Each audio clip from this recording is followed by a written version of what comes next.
Roundhill just fired a very public shot across the bow at YieldMax, and they didn't even disguise it. Using Robinhood as the example, they're making the case that their weekly pay ETFs can deliver consistent income without capping upside, something high-yield covered call ETFs like YieldMaxes are often criticized for. But beyond the marketing sizzle, does this point to a fundamentally different strategy? Or is it simply a well-picked example during a hot market run? From June 18th to August 4th, 2025, here's how the scoreboard shakes out.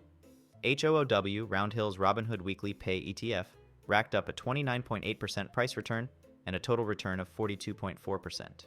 HOOY, YieldMax's Hood Option Income ETF, managed a 5.8% price return and a 29% total return. And HOOD, Robinhood's own stock, came in with a 35.8% gain. So in this short window, Roundhill's HOOW not only outpaced YieldMax's HOOY by over 13 percentage points in total return, it even slightly edged out the underlying stock itself, and did it while still paying weekly distributions. That's the kind of result income investors dream about, a fund that not only delivers regular payouts, but also outperforms the very stock it's built on. That's a rare combination to pull off. With this kind of news, it's hard not to think Roundhill might be onto something. This feels like the perfect moment to dig deeper into their playbook, to really break down how their strategy works, what's driving that kind of outperformance, and most importantly, whether they can keep pulling it off. Because one great run can get attention, but consistency?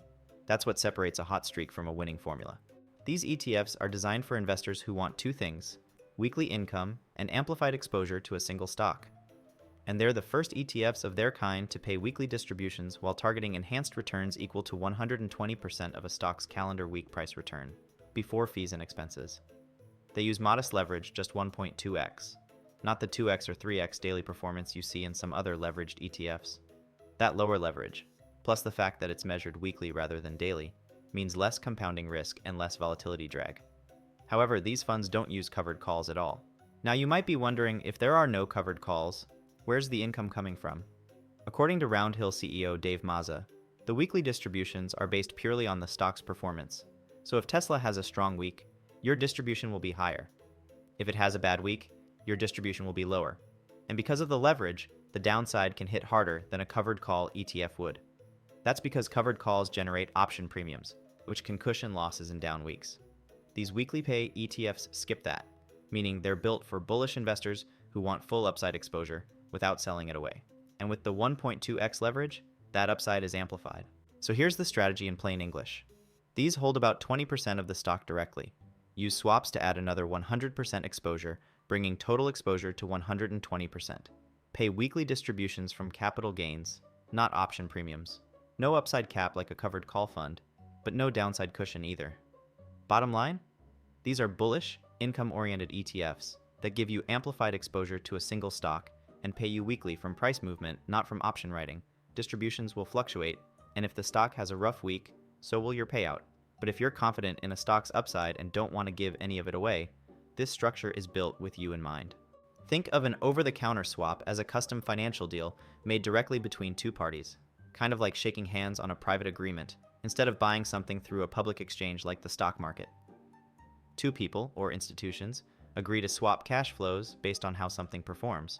It could be a stock, an interest rate, a commodity, or even the chance of someone defaulting on their debt.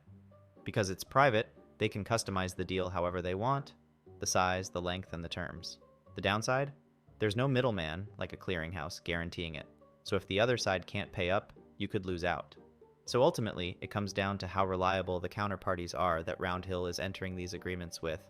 In The Big Short, Michael Burry used a special kind of swap called a credit default swap, or CDS.